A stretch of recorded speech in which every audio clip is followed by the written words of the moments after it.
اگر کوئی شیعہ مولوی کہہ رہا ہے کہ سنیوں کی بات نہ سنو صرف ہماری بات سنو، وہ جھوٹ کہہ رہا ہے۔ اگر کوئی سنی مولوی کہہ رہا ہے کہ شیعوں کی بات مت سنو صرف ہماری بات سنو، وہ جھوٹ کہہ رہا ہے۔ قرآن کہہ رہا ہے یستمعون القول، اس وقت تمہیں حق ملے گا کہ سارے مذہب کی ریسرچ کرو، تب پتہ چلے گا حق کہاں ہے باطل کا۔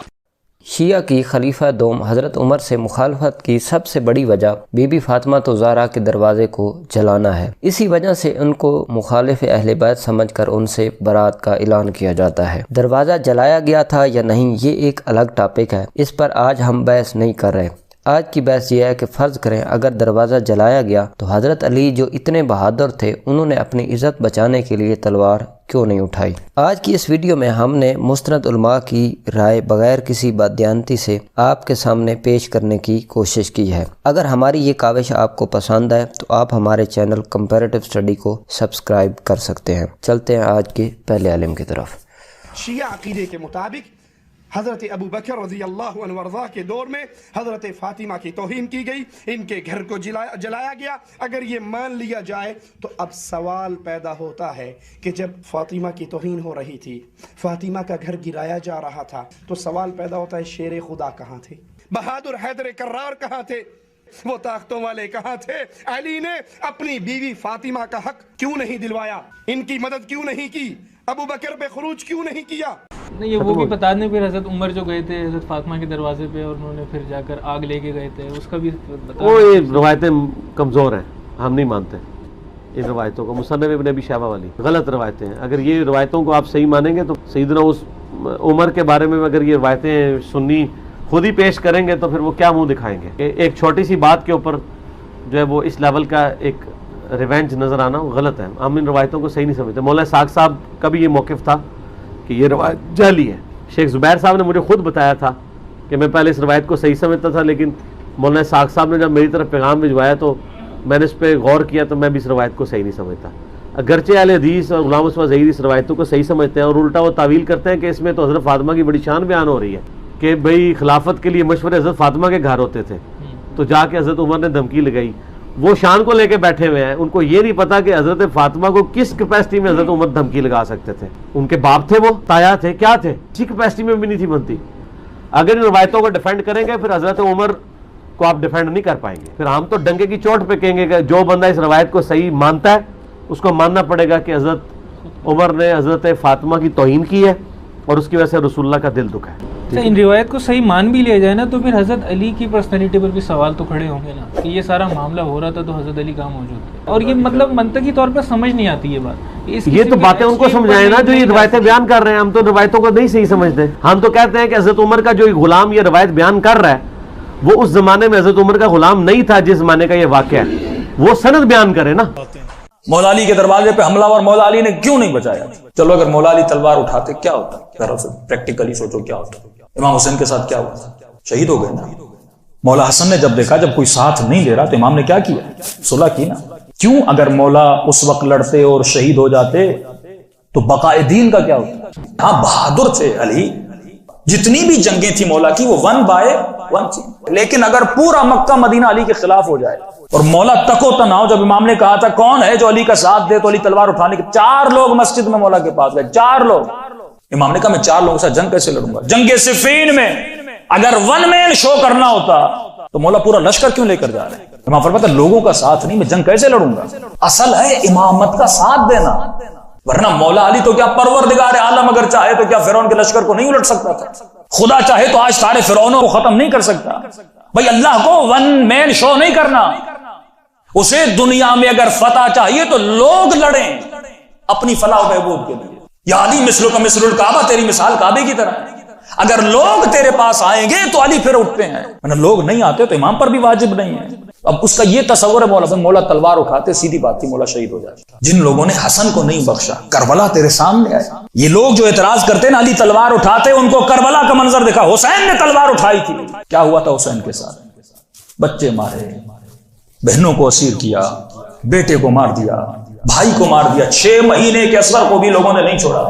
وہی سیاسی جنگ تھی، علی کیسے کھڑے ہوتے؟ کیونکہ فوج ان کے پاس تھی، لوگ ان کے پاس تھے، قبیلے ان کے پاس تھے، ناممکن تھا کھڑا ہونا۔ اس وقت بہترین کام یہ تھا کہ لوگوں کا اصلی چہرہ دکھایا جائے، اور وہ چہرہ دکھانے کے لیے بیسٹ آپشن تھا کہ جناب سیدہ دروازے پر تاکہ تاریخ میں آنے والے لوگوں کو پتا چلے انہوں نے نبی کی بیٹی کا بھی احترام نہیں کیا. اچھا کچھ ایسے میرے اہل سنت کے برادران کہتے ہیں کیسے ممکن ہے جناب سیدہ کے ساتھ ظلم ہوتے ہیں. ٹھیک ہے نہیں ہوا, لیکن یہ بتا کربلا میں اسی نبی کی نواسیاں تھی کہ نہیں؟ سیدہ زینب کون ہے, سیدہ سکینہ کون ہے, یہ کون ہے؟ یہ نبی کی نواسیاں ہیں. کیا ان کے ساتھ ظلم نہیں ہوا؟ کیا حسین کے ساتھ ظلم نہیں ہوا؟ تو یہ مت کہو نہیں ہو سکتا. کربلا کا واقعہ پاسبلٹیز کو ظاہر کر رہا ہے, دکھا رہا ہے, لیکن یہ انسان کب سمجھتا ہے جب انسان عقل سے اس سسٹم کو ریڈ کرتا ہے. اب ابان کے بارے میں آپ علامہ خوئی کی موج مرساری دیکھ رہے راوی, یہ جھوٹے راوی, سارا فساد اس ابان نے ڈالا ہے کہ اپنی طرف سے ایک کتاب کر کر سلیم کے نام لگا دی یا سلیم جھوٹ بول گیا. اس کے علاوہ دنیا میں یہ ظلم کہیں نہیں ہے. آپ کتابیں نکلوا کر ثابت کریں شیعہ علماء اپنی کتابوں سے کہ یہ راوی سچا ابان جس نے یہ کتاب پھیلائی, سارے ظلم کے انہوں نے یہ کیا, حضور کے بعد یہ کیا. تو خدا کے لیے شیعہ حضرات بھی توبہ کر لیں, یہ ظلم ان کی نے کوئی نہیں دیکھے. نہ سنی یہ اپنی طرف سے باتیں کریں, یہ بھی موقع پر نہیں تھی. جو بات دلیل سے ثابت ہوتی ہے اس کو لے لیں. میں نے یہ کاغذ قلم کے بارے میں صاف کہہ دیا نا کہ حضرت عمر علی نے جو کچھ کیا غلط. ابن حزم جیسے کہتے ہیں کہ انہوں نے بہت بڑی خطا کی ہے. انہیں کیا حق تھا, حضور لکھوانا چاہتے لکھوانے دیتے. جو بات صحیح ہوگی شاہ صاحب میں وہ کہہ دوں گا, مجھے کسی کا ڈر نہیں, نہ میں پرواہ کروں, مگر بات کو بڑھانا بننا چاہیے اپنی. دعوای مادری نامادری یادته؟ آپ کو حقیقی ماں اور نقلی ماں کا جھگڑا یاد ہوگا جس میں ایک حقیقی ماں اور دوسری نقلی ماں تھی. ایک ماں کہتی ہے کہ یہ بچہ میرا ہے, دوسری کہتی ہے یہ بچہ میرا ہے. اس پر امام علی فیصلہ کرنے آئے اور امام نے کہا بچے کو آدھا آدھا کر دیا جائے. حقیقی ماں نے کہا بچہ مجھے نہیں چاہیے, دوسری ماں کو دے دو, بچہ اس کا ہو جائے, بچہ زندہ تو رہے گا. یقین کریں اسلام کے ساتھ کچھ ایسا ہی ہوا. حقیقی ماں اور نقلی ماں والا جھگڑا ہوا. کچھ لوگوں نے اسلام کو ذاتی ملکیت سمجھ لیا اور ائمہ اہل بیت دور سے ہی اس بچے کو زندہ دیکھتے رہے. حضرت زہرا جب مسجد سے واپس آئی لوگوں نے ان سے لا تلقی اور توہین کی اور گھر واپس آ کر کہا یا علی کاش میں مر جاتی, اس منظر کو نہ دیکھتی. اس کے بعد فرمایا علی جان آپ ایک بچے کی طرح جو ماں کے پیٹ میں ہوتا ہے اس طرح ایک کونے میں کیوں بیٹھے ہوئے ہیں؟ انہوں نے میری مسجد میں تذلیل کیا. اس پر امام نے کہا اے فاطمہ جان یہ اذان کی آواز سن رہی ہو؟ فرمایا کیا آپ چاہتی ہیں کہ یہ اذان کی آواز برقرار رہے؟ تو آپ نے کہا جی ہاں میں یہ چاہتی ہوں. تو امام علی نے فرمایا بس رہنے دو کہ میں یہ تلوار کو ہاتھ نہ لگاؤں. تیری ماں پر کوئی بولے میں نہیں ٹھہرتا, تیری ماں پر کوئی بولے تو نہیں ٹھہرتا, کسی اور کی ماں کو کچھ کہے وہ غیرت اور جلال میں آ جاتا ہے. تو حسنین کریمین کی غیرت پر کیا سمجھتا ہے کہ نعوذ باللہ انہوں نے کچھ نہیں کہا ہوگا؟ پھر کہا ہے تو پھر دکھاؤ. علی المرتضیٰ رضی اللہ عنہ کے بارے میں تو کہتا ہے ان کے پاس ذوالفقار تھی. اگر دروازہ بیوی پہ گر گیا تھا تو وہ ذوالفقار کہاں تھی؟ وہ کتنے رکھی ہو, یہی اوتے دکھاؤ نا.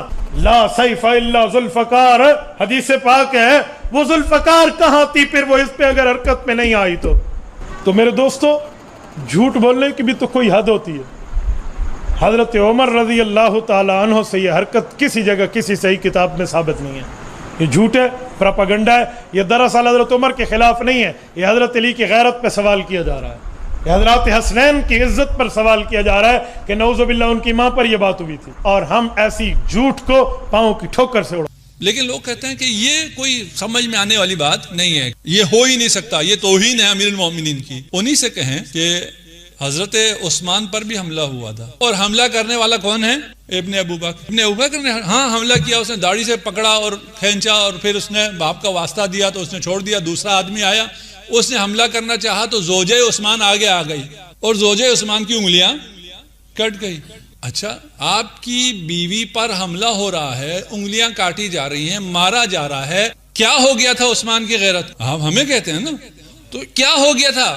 اور یہ غیرت مند جس کے پاس ہزاروں کی فوج بھی ہے, پھر کیا ہوا؟ کہتے ہیں رسول خدا نے وصیت کی تھی حضرت عثمان کو کہ صبر کرنا, اور یہ بہت بڑی فضیلت ہے کہ انہوں نے صبر کیا. ہم آپ کو شیعہ سنی دونوں کتابوں سے روایت لا کے دے دیں گے جہاں رسالت مآب نے علی ابن ابی طالب کو صبر کی تلقین کی ہے. اب محض واقعہ روایت رہ گئی.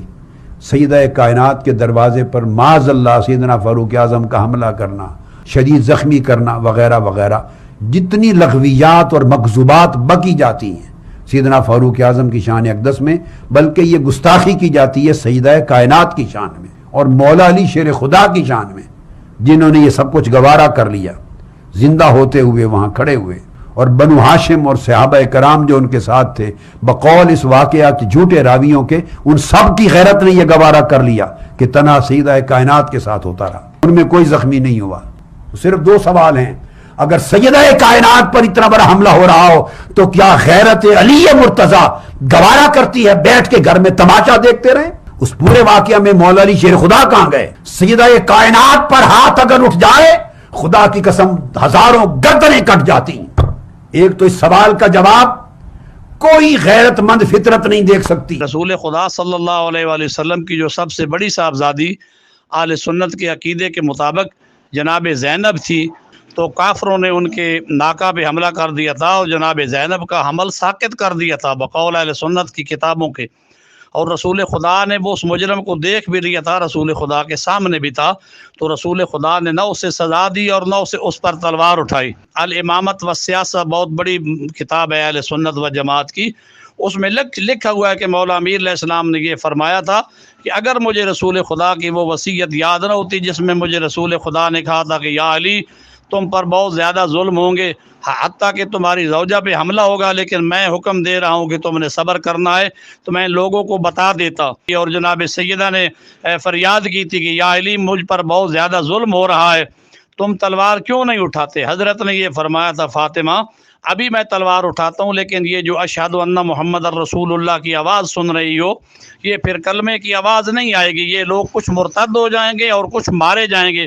تو سیدہ سلام اللہ علیہا نے عرض کیا تھا کہ میں مجھ پر جتنی بھی مصیبتیں آ جائیں میں برداشت کر لوں گی، یہ میرے بابے کا کلمہ جو ہے وہ ختم نہیں ہونا چاہیے۔ سب سے بڑی بات جو ہے کہ اللہ کے سامنے اس کے انبیاء شہید ہوتے رہے، آروں سے چیرتے رہے لوگ، شہید کرتے رہے لوگوں کو، ظلم سے شہید کیا جا رہا، لیکن اللہ نے چونکہ ان لوگوں کو ظالموں کو مہلت دی، تو اللہ نے یہاں بھی ظالموں کو مہلت دی اور رسول خدا نے مہلت دی اور اہل بیت نے بھی ان لوگوں کو مہلت دی کہ اللہ ان کو پکڑے گا، ورنہ اگر علی چاہتے تو ان کو بالکل ختم کر دیتے اور ان کو تہس نہس کر کے رکھ دیتے۔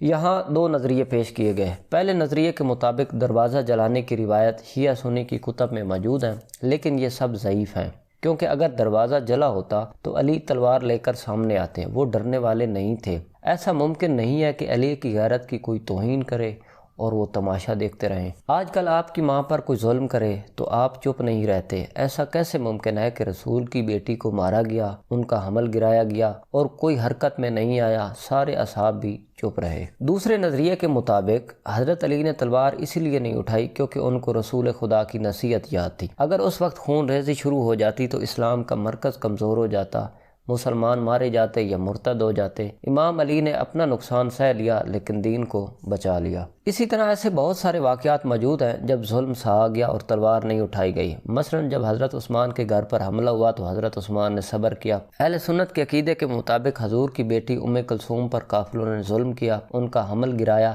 لیکن حضور نے صبر کیا۔ سب سے بڑھ کر اللہ سے بڑا کوئی غیرت مند نہیں ہے جس کے سامنے اس کے بہت سارے انبیاء کو زندہ جلا دیا گیا، آریوں سے کاٹا گیا، لیکن خدا نے دشمنوں کو مہلت دی۔ ایسا ممکن نہیں ہے کہ رسول کے گھرانے پر ظلم نہیں ہو سکتا، کیونکہ حضور کے کچھ ہی دنوں بعد کربلا میں ان کے بیٹوں کو کاٹ دیا گیا۔ تو یہ تھی آج کی کمپیریٹو اسٹڈی۔ ملتے ہیں انشاءاللہ اگلی ویڈیو میں، تب تک کے لیے اللہ حافظ۔